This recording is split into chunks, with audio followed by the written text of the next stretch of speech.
el tiempo vuela acá en el aire estacional AFE, esta locomotora de alta velocidad.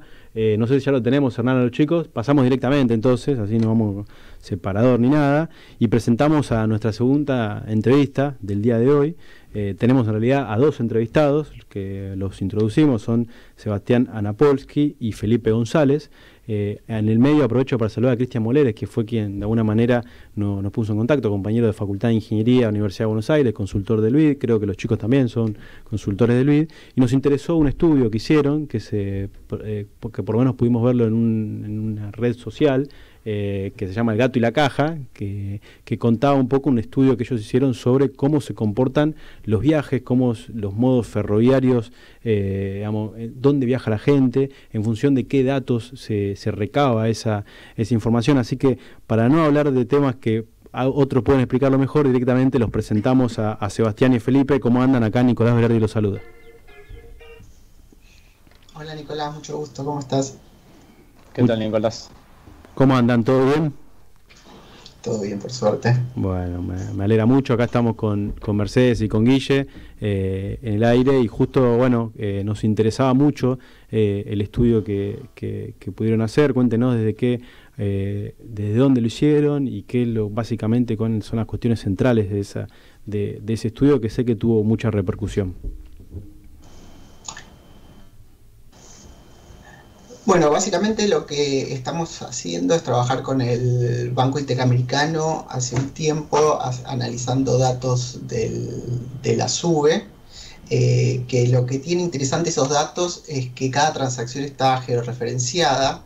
Entonces es posible, y dado que el sistema se paga solamente a través del sistema único de boleto, que es esta tarjeta SUBE, nos permite de alguna manera poder identificar el trazo que hace la gente en la ciudad, o sea, viajando en transporte público. O sea, básicamente tenemos identificados a las personas, a los usuarios que usan el transporte público y dónde inician cada transacción. Y de esa manera es posible identificar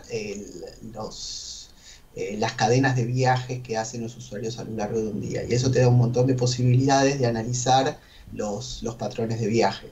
En este caso particular, nosotros estuvimos analizando los patrones de viaje, teniendo en consideración cuestiones relacionadas con el nivel socioeconómico. Hay un montón de estudios de transporte que básicamente analizan cómo se mueve la gente, y hay una serie de supuestos que nosotros tomamos, igual que hacen otros especialistas en estos temas en diferentes partes del mundo, y parte de los supuestos está de que la gente que usa transporte público generalmente inicia su viaje en un lugar cercano a donde es su hogar. Entonces, al tener esta información o al asumir este supuesto, nosotros, combinando y fusionando esta información de las tarjetas de pago con los datos del censo, podemos inferir un nivel socioeconómico de los usuarios. Entonces, al inferir el nivel socioeconómico de los usuarios, teniendo en cuenta el primer viaje del día, que es el más cercano al hogar, podemos analizar si hay diferencias en los patrones de viajes, si hay diferencias en los modos de transporte que se utilizan. Perfecto. Y en eso, ¿qué pudieron inferir, qué pudieron determinar, digamos, a partir de este estudio? ¿O es una metodología, ¿no?, que de alguna manera que han desarrollado? Feli, ¿querés contestar? Sí, la principal conclusión que llegamos es que verificamos algo que se sospecha siempre, que es que los sectores de menor nivel socioeconómico tienen que hacer viajes más largos. ¿Por qué? Porque viven quizás lejos de las oportunidades que ofrece la ciudad en términos de trabajo, espacios de recreación, etcétera, escuelas, hospitales, demás. Entonces sus viajes tienden a ser más largos, y esto lo pudimos verificar. También pudimos ver que no solo tienen que hacer viajes más largos, sino que además tienen que hacer viajes con más transbordos, más conexiones, con lo cual su viaje es más enrevesado además. Si bien podrían estar haciendo una conexión para hacer que su viaje sea más rápido, por ejemplo, tomarme un colectivo para después tomarme un tren, ahí tiene sentido hacer un transbordo porque mi viaje al final voy a ser más rápido. No es el caso, sino que terminan haciendo proporcionalmente más viajes en colectivo combinando con otro colectivo. ¿Por qué hacen esto? es porque en general, al vivir quizás alejados del principal centro de la ciudad, que es lo que llamamos la comuna 1, 2 y 3 de Cava, las personas de menor nivel socioeconómico que viven más lejos de estos sectores tienden a moverse a centros zonales, o sea, a centros locales, con lo cual se mueven dentro de la provincia, quizás no haciendo viajes interjurisdiccionales, que es para lo cual planificamos quizás nuestra red, sino haciendo viajes más hacia los costados, digamos, rotando, y eso, para hacer esos viajes no hay tanta oferta buena de transporte público. Entonces tienen que andar combinando 2 o más colectivos para poder quizás moverse al centro de Morón, al centro de Merlo, desde una zona cercana a esos subcentros locales. ¿Qué tal, Sebastián y Felipe? Acá acá les saluda Mercedes. Estuve viendo un poco, como comentaba Nico, el estudio, alguna síntesis en El gato y la caja, y me sorprendió también ver, pasado en números, como vos decías, por ahí se sospecha, pero que el tren en proporción está igual en todos los niveles socioeconómicos, como que se mantiene bastante en los tres.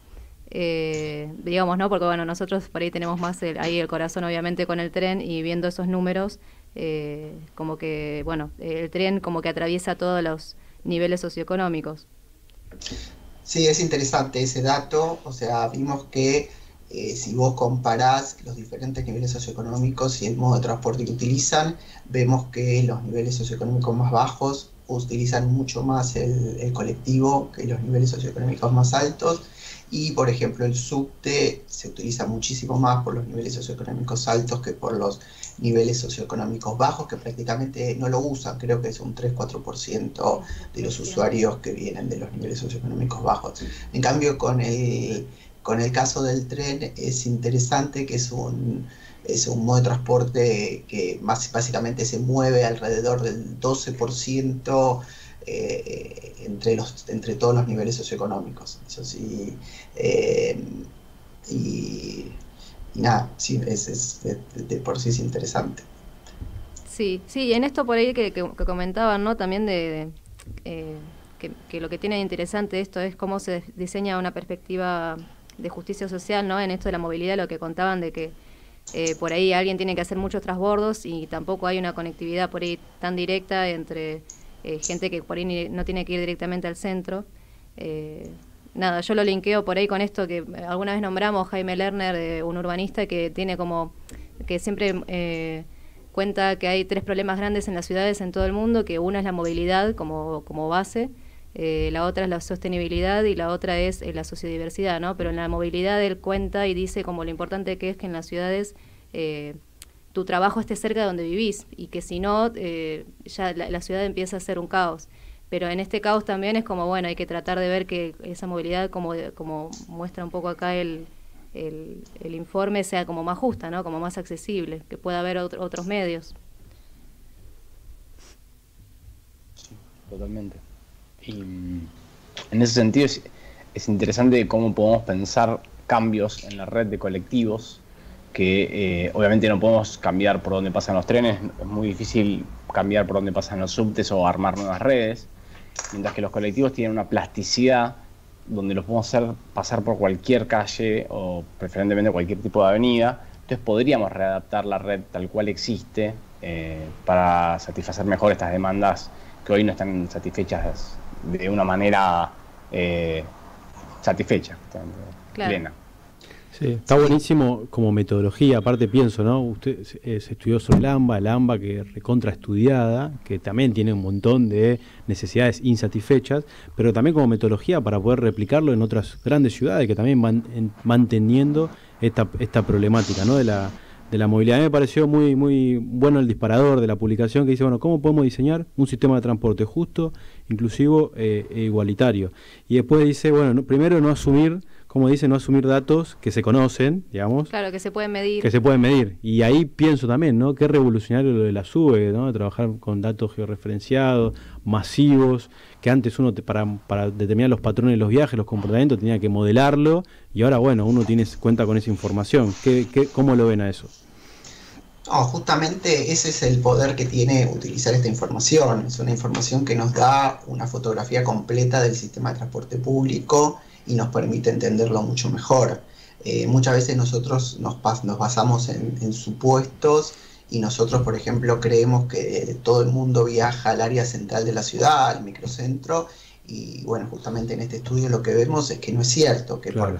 que un poco también si te lo pones a pensar no parece tan ilógico, porque a lo mejor ni gente o sea, en el centro están los trabajos de oficina, pero si vos pensás en los trabajos más relacionados con la construcción, con el cuidado y con otras cuestiones que están más relacionados con el tipo de trabajo que hacen los niveles socioeconómicos más bajos, esos realmente están más dispersos en el territorio.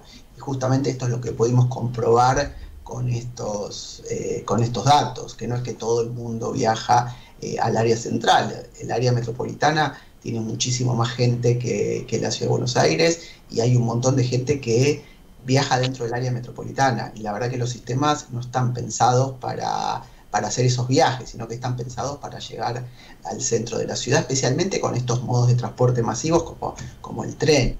Y justamente si nosotros podemos repensar la red, obviamente como decía Felipe, no es tan fácil rediseñar la red de trenes y de subtes, pero sí se puede rediseñar la red de colectivos, y se puede pensar como una red mucho más integral de cómo hacer para que los colectivos a lo mejor alimenten a estos sistemas de transporte masivos como es el ferrocarril, y que sean más útiles para llegar a los destinos que son necesarios para todos los diferentes niveles sociales. Sí, muy interesante, la verdad, eso que decía Felipe, bueno, uno conociendo cómo se comporta la demanda, bueno, ver de qué manera la oferta, por supuesto el colectivo al ser más práctico, en el corto plazo puede dar respuesta, pero también pensar cómo los sistemas ferroviarios van adaptando su oferta a ese comportamiento que tiene las ciudades. Así que la verdad que muy interesante. Es que nos quedan pocos minutos de programa, ya tenemos que ir dejando el aire, pero cuéntenos un poco, bueno, cuáles son los desafíos para adelante con esta metodología, cómo lo están trabajando como consultores del BID. No sé si quieren hacernos un pequeño resumen de eso.